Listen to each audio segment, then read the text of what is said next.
Cześć, tu Ela i Darek, czyli Travelove. Zapraszamy Was do naszego podróżniczego świata.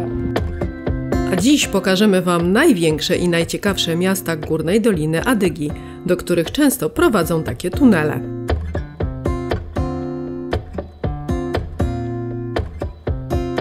Pamiętajcie po filmie o komentarzach, polubieniach i subskrypcji z dzwonkiem. Partnerem serii filmów o Dolomitach jest blog Italia poza szlakiem. Poznajcie jego autorkę. Salve, cześć kochani, tutaj Magda z bloga Italia poza szlakiem. Dzisiaj będziemy znowu z Darkiem i Elą w regionie Trydent Górna Adyga. Więc będą ode mnie wskazówki, ale to, co chcę powiedzieć, to Darek i Ela dzisiaj mają swój 100. odcinek, który nagrali. I z tej okazji ja osobiście chciałam im złożyć najserdeczniejsze gratulacje i chciałam, żeby nie porzucali tego zajęcia, żeby kontynuowali, aby dalej dzielili się swoimi wspaniałymi podróżami. Trzymajmy wszyscy kciuki, żeby dalej dla nas tworzyli co najmniej kolejnych 100 odcinków, a ja liczę na 1000. Do zobaczenia za chwilę. Magda, grazie di cuore, sei molto gentile. A teraz czas rozpocząć dzisiejszą wycieczkę. To nasz drugi raz w Bolzano. Byliśmy tutaj kilka lat temu i jesteśmy dzisiaj. Wjechaliśmy tym razem od Viale Venezia. Zaparkowaliśmy tam za darmo samochód i idziemy jednym z kilku mostów przez rzekę. Natomiast nie widzieliśmy wcześniej, jak tu jest przepięknie. Nad rzeką są cudowne błonia, mnóstwo miejsca do odpoczynku, ale też jest przepiękny widok na góry.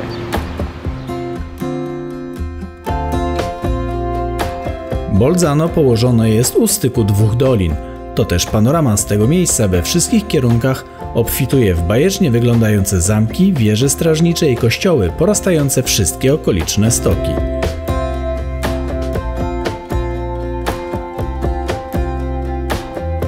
A skoro do starej części Bolzano wchodzimy od strony zachodniej, to od razu trafiamy na jedną z jego szczególnych atrakcji.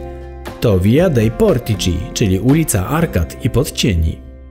Via dei Portici to bardzo charakterystyczna ulica w Bolzano. Po jej dwóch stronach znajdują się podcienie, które sprawiają, że jest tu bardzo chłodno i spokojnie. Natomiast sama ulica jest bardzo wąska, a kamienice zakończone są dodatkowo powałami, które sprawiają, że tego cienia w gorące dni jest tutaj jeszcze więcej.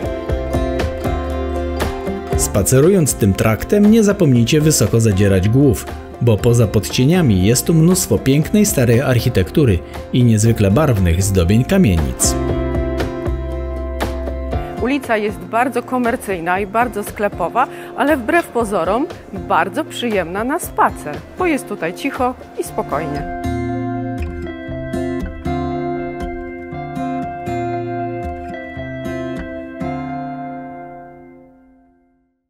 Będąc w Bolzano nie możecie ominąć Via dei Portici, jednej z głównych ulic miasta, przy której znajduje się mnóstwo przepięknych i zabytkowych kamienic z arkadami, gdzie znajduje się mnóstwo pięknych sklepików, kawiarenek, knajpek, restauracji. Także bardzo Wam polecam, żebyście usiedli sobie gdzieś w jednym miejscu i poobserwowali trochę atmosferę miasta, właśnie będąc na Via dei Portici.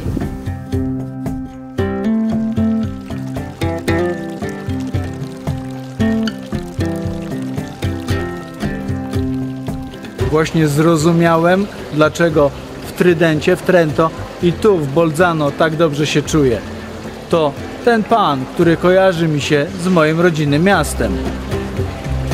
A jeśli chcecie wiedzieć, co tu w górach robi Neptun, to odsyłamy do naszego filmu o Trentino, w którym wyjaśniliśmy tę zagadkę. Na wycieczkę do Bolzano zupełnie przypadkowo wybraliśmy szczególną dla Italii datę. Była to Festa della Repubblica, czyli Dzień Republiki. Tu, w najważniejszym mieście Górnej Adygi, główne obchody święta mają miejsce na Piazza Walter, gdzie prezentują się różne formacje policji, wojska i innych służb, jak choćby saperzy.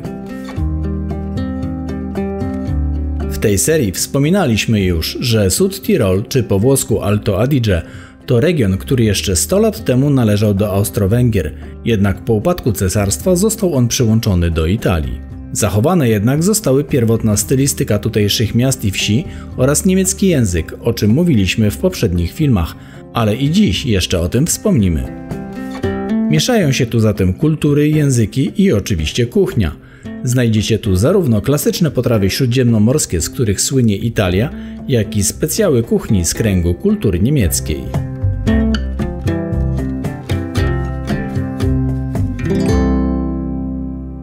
Oglądacie kanał Travela.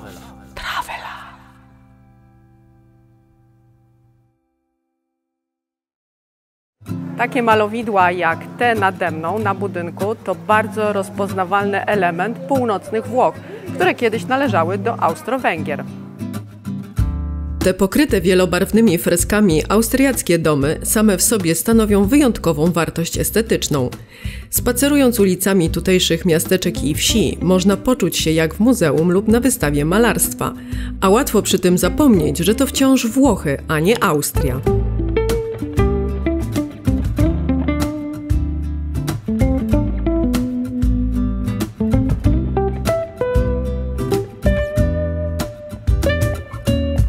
Südtirol, albo Tyrol Południowy, albo Alto Adige to 3 nazwy regionu, w którym się znajdujemy. Jest to bardzo wyjątkowy region, bo tylko tu w Italii mówi się aż w 3 językach. Jest niemiecki, jest włoski i język ladyński, najstarszy z tych wszystkich. I w całym Alto Adige używa się do komunikacji 2 języków, ponieważ to jest region, w którym są 2 języki urzędowe. Wszystkie informacje są dwujęzyczne, zarówno nazwy ulic, jak i nazwy miast też są dwujęzyczne.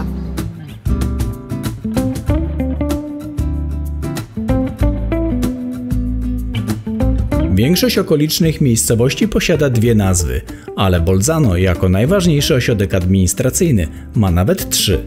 Włosi miasto nazwą Bolzano lub Bolzano, Austriacy powiedzą Bozen, zaś Ladyni, których w tych stronach również nie brakuje, powiedzą z kolei Balsan lub Bulsan. I tu ciekawostka. W związku ze współistnieniem w Bolzano 3 grup językowych, miasto nazywane jest mostem łączącym Europę Południową z Północną. Dziwi Was, czemu ciągle wracamy do tej wielojęzyczności regionu? To zapewne zasługa naszej fascynacji tym wyjątkowym tyglem kultur. W Bolzano spotykają się doliny 3 alpejskich rzek – Adige, Isarco i Talvery.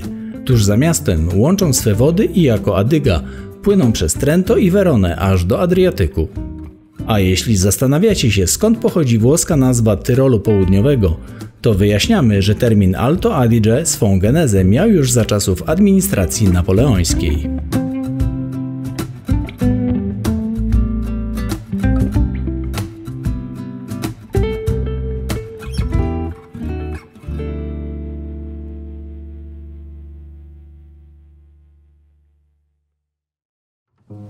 Jeżeli kochacie klimaty świąteczne, to nie może Was zabraknąć Bolzano w okresie Świąt Bożego Narodzenia, ponieważ odbywa się tam najstarszy i jeden z największych jarmarków świątecznych we Włoszech.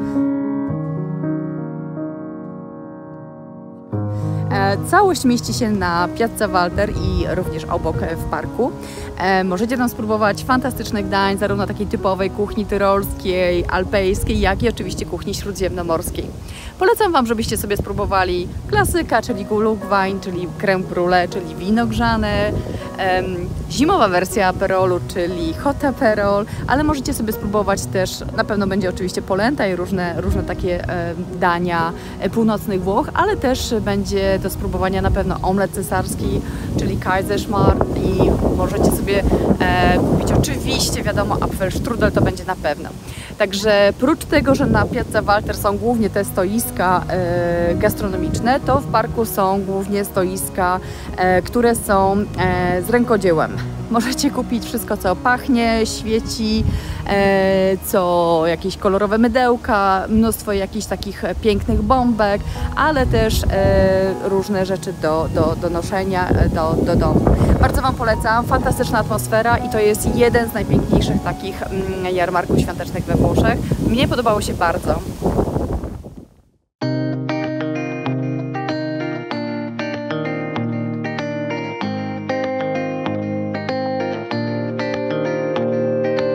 Przenosimy się teraz do przepięknego i ekskluzywnego kurortu, który skrywa się na końcu górnego odcinka Doliny Adygi.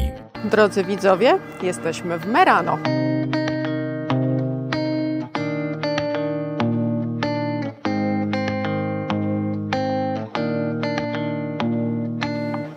Wygląda na to, że Merano, podobnie jak Bolzano, ma swoją Via Portici. Zdecydowanie większy ruch jest tutaj niż w tamtym mieście.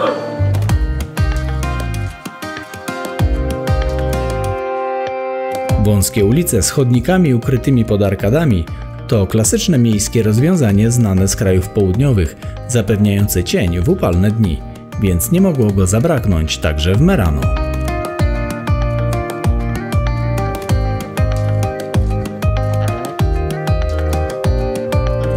Każda brama boczna od głównych ulic biegnących przez Stare Miasto to jest przejście do kolejnych ulic. Wygląda na to, że rower to bardzo popularny środek transportu w Merano.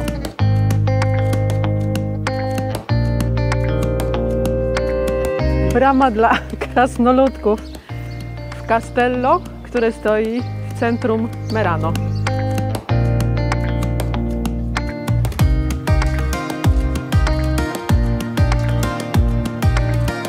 A za mną najczęściej powtarzający się motyw na kościołach w Südtirol. A to oczywiście znany nam już święty Krzysztof, patron podróżników.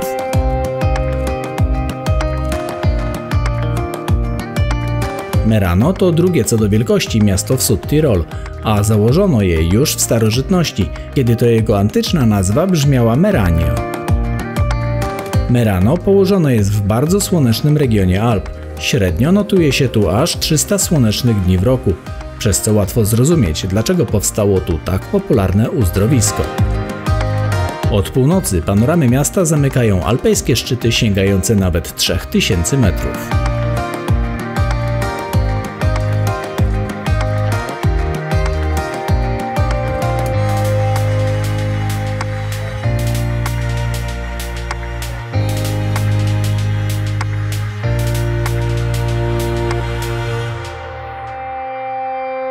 Dziwne uczucie, bo pierwszy raz jesteśmy we Włoszech, a nie czujemy się jak we Włoszech. Südtirol to jednak taki wyjątkowy region, gdzie dominuje niemiecki język, niemieckie rozmowy, niemieckie napisy, niemiecka kuchnia. Także tak naprawdę niby Włochy, a totalnie inaczej, dziwnie. Może jest niemiecko, może i mało tutaj tej włoskiej mowy, której tak usilnie się uczyliśmy, ale to właśnie tu chcieliśmy przyjechać, chcieliśmy zobaczyć tę część Italii, tej właśnie takiej dwukulturowej, dwujęzycznej, dwunarodowościowej, bo jest pięknie, jest kolorowo, a poza tym tuż obok są Dolomity, na których nam szalenie zależało. Merano to drugie co do wielkości miasto południowego Tyrolu, zaraz po Bolzano. Jest to bardzo ekskluzywny kurort i uzdrowisko. Naszym zdaniem łączy w sobie zarówno Sopot, jak i Zakopane, bo część miasta jest płaska i przypomina Sopot z deptakiem i kawiarniami. Natomiast jak się przyjdzie na rwący potok, który znajduje się między górami, no ewidentnie przypomina to górskie uzdrowisko. Także macie dwa w jednym. Teraz jest to uzdrowisko, a dawniej było to zimowe schronienie cesarzowej Sisi, która to przepięknie położone w górskiej dolinie miasto wybrała sobie na miejsce odpoczynku i schronienia w długie, zimowe noce. Dzisiaj my w Merano czujemy się jak cesarz i cesarzowa. Idziemy piękną promenadą wzdłuż potoku. Ścieżka imienia cesarzowej Sisi. Wzdłuż strumienia rozciąga się przepiękny kaskadowy ogród. To nie jest tylko jedna ścieżka, która biegnie z nim równolegle, ale kilka takich ścieżek na zboczach. Miejsce to upodobało sobie sporo sław ze świata nauki i literatury, jednak ich nazwiska bledną przy cesarzowej Austrii Elżbiecie, powszechnie znanej jako księżna Sisi, która wielokrotnie spędzała tu okres zimowy, gdyż szczególnie ceniła Merano za łagodny klimat. Do dziś zarówno Merano, jak i całe okolice chwalą się związkami z Sisi, której w parku wystawiono piękny marmurowy pomnik. Co ciekawe, Włosi o Austriakach, którzy tutaj gromadnie przybywają, mówią Niemcy. Oni ich nazywają Niemcami. Naszym zdaniem wynika to z tego, że język niemiecki, którym się Austriacy posługują, po włosku to tedesco. Tedesco, niemiecki. I kiedy mówią o gościach z północy, Austriakach, mówią tedeski. Przyjechali do nas tedeski. Nieważne, kto tu przyjeżdża, nieważne w jakim języku mówi, doszliśmy do miejsca, z którego rozciąga się najpiękniejszy widok na Merano. Absolutnie zmieniamy zdanie, to nie jest Sopot, to nie jest Zakopane, to jest Iwonicz-Zdrój, a tutaj znajduje się najbardziej znany budynek uzdrowiska, nazywa się Kurhaus, czyli dom kuracjuszy.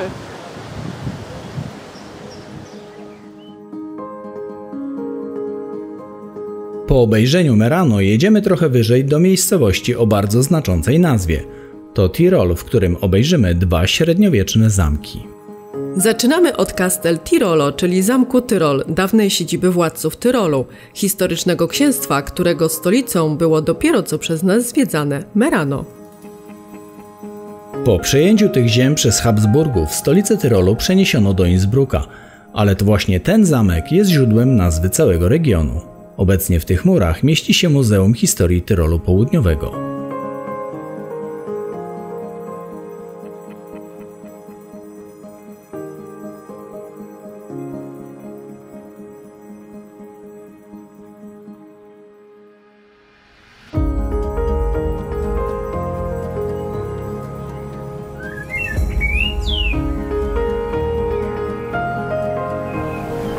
Jaśmin, jak pachnie. Tu jaśminowiec, jaśminowiec, nomenklatura. Jaśminowiec, bo jaśmin to gelsomino. Ale pachną róże, pachnie jaśmin, pachnie gelsomino, pachną wszystkie kwiatki tutaj dookoła. A gdzie jesteśmy? Castel Auer. Castel Auer, który jest hotelem, dzięki czemu można przejść się po nim za darmo i obejrzeć wszystkie ścieżki.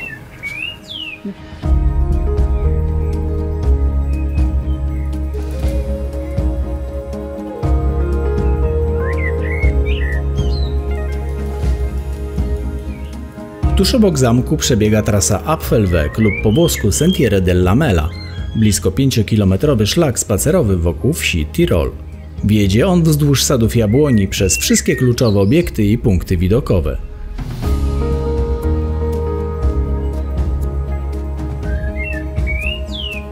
Ze względu na zjawiskowe położenie miejscowości podziwiać tu można widoki na 3 alpejskie doliny, a przy okazji poznać tajniki uprawy aż 6 różnych odmian jabłek.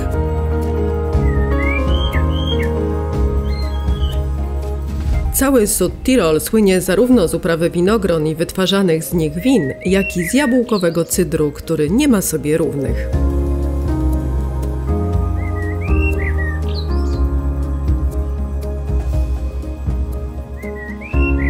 To, proszę Państwa, jest Apfelweg, czyli szlak biegnący. No nieprawda, to są winogrona. Kłamałem. Oglądacie kanał Travela.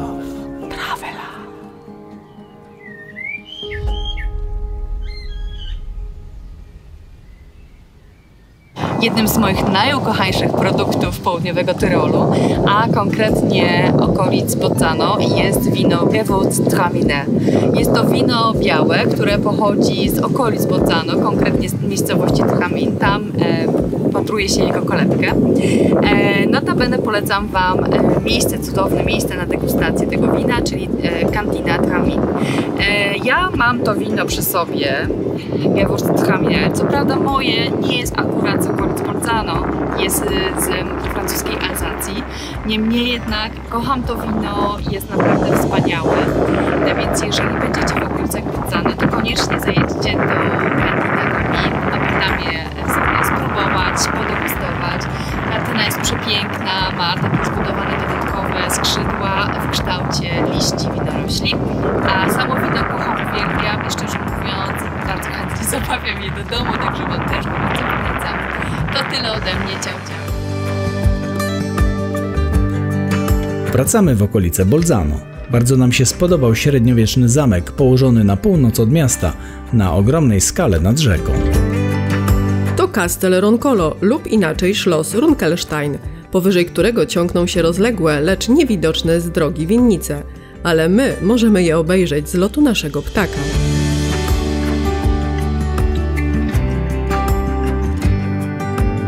Cała okolica Bolzano obfituje w podobnie imponujące zamki, twierdze i ufortyfikowane rezydencje zamożnych rodów, które tworzą tu wręcz romantyczny obrazek.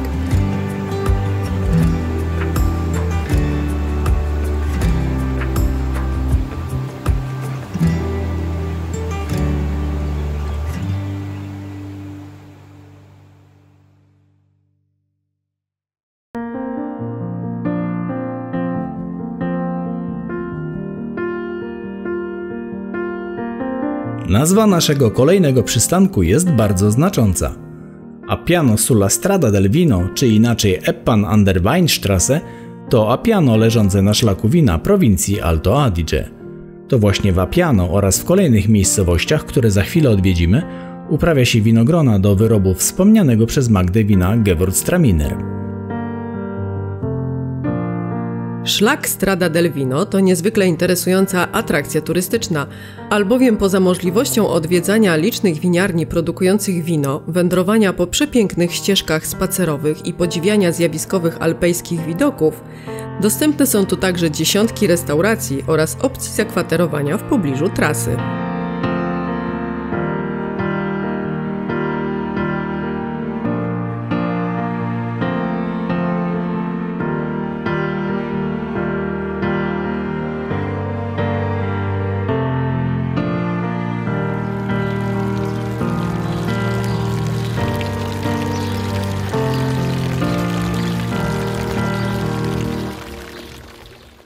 Także tu Südtirol fanom tego rodzaju spędzania czasu oferuje specjalne karty Wine Pass, dające dostęp do szeregu lokalnych atrakcji.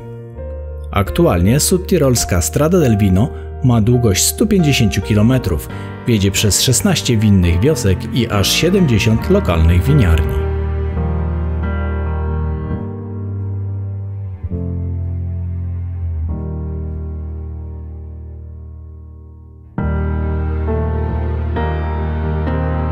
Piękne alpejskie drogi prowadzą nas do kolejnych przystanków i bardzo nieoczekiwanego finału, ale nie uprzedzajmy wypadków.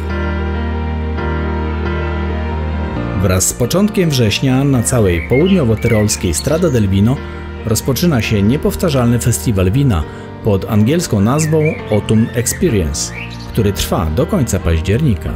To okres dojrzewania winogron i prawdziwy spektakl jesiennych kolorów krzewów winorośli, które przechodzą przez całe spektrum odcieni żółtego, pomarańczy i czerwieni.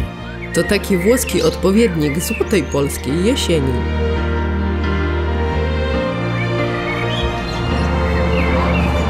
Byliśmy tu kiedyś.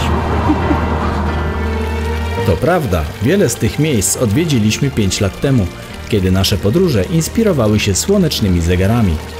A instrumenty te fascynują nas, gdyż łączą codzienne życie ze słońcem, a przy tym są pięknym motywem dekoracyjnym kościołów i domów. I choć aktualnie nasz życiowy kompas zmienił azymut na podróże same w sobie, to do dziś zauważamy te słoneczne czasomierze.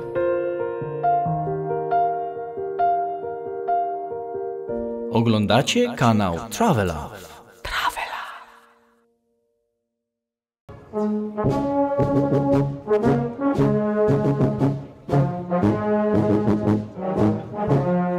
Pozostańmy jeszcze na chwilę przy rozważaniach językowych, gdyż od pary młodych Niemców spotkanych w punkcie widokowym dowiedzieliśmy się interesującej rzeczy. Otóż w czystej teorii zarówno Niemcy i Austriacy, jak i również Szwajcarzy mówią po niemiecku, więc myśleliśmy, że oni nie mają problemu, aby się ze wszystkimi porozumieć. No i tu okazało się, że o ile Austriaków i Tyrolczyków Niemcy jako tako rozumieją, to Szwajcarów ani trochę. Wychodzi na to, że niemiecki używany w krajach kultury germańskiej to nie jest jeden wspólny i jednolity język, ale bardziej określenie grupy podobnej do języków słowiańskich, które owszem są do siebie podobne, ale jednocześnie bardzo różne. Sami Tyrolczycy też nie mówią czystym niemieckim, lecz dialektem południowo-bawarskim.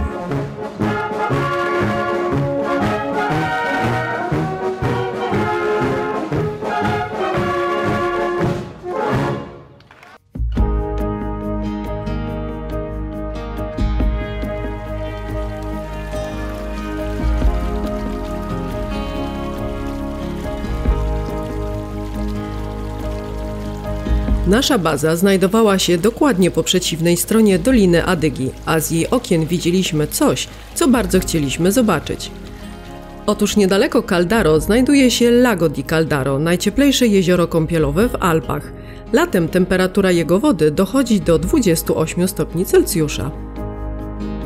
Zbiornik położony jest na wysokości 216 metrów nad poziomem morza, a powstał z odnogi Adygi, której główne koryto znajduje się po drugiej stronie grzbietu, rozdzielającego dolinę na dwie osobne części. Już za chwilę pojedziemy tam, by sprawdzić temperaturę wody.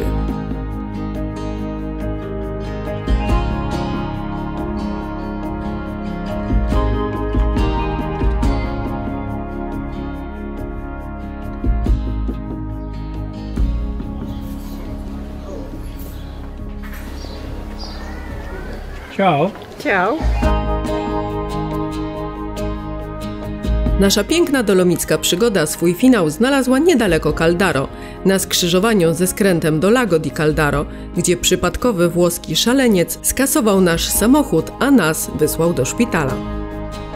Jeziora zatem nie zobaczyliśmy, zaś następnego dnia, zamiast ruszyć do Valle di Funes, kolejnej przepięknej Doliny Dolomitów, siedzieliśmy w naszym oddalonym od świata apartamencie i leczyliśmy bóle w mięśniach oraz lęki w głowach. Ta podróż została brutalnie przerwana, ale nasza fascynacja Dolomitami trwa. Wiemy zatem, że pomimo traumatycznych wydarzeń musimy wrócić w te strony i odkrywać kolejne zakątki tych magicznych gór.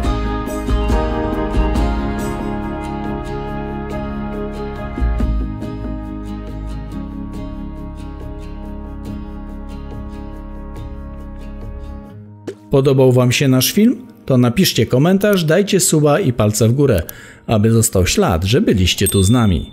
No i pamiętajcie o udostępnieniu filmu znajomym. My jesteśmy Travelove A Wy do następnego odcinka nie przestawajcie podróżować. i niech słońce zawsze będzie z Wami. Wypowiadamy te słowa po raz setny, albowiem od 4 lat od powstania naszego kanału zrobiliśmy już 100 filmów. Dziękujemy, że jesteście z nami, bo bez Was to nie miałoby sensu.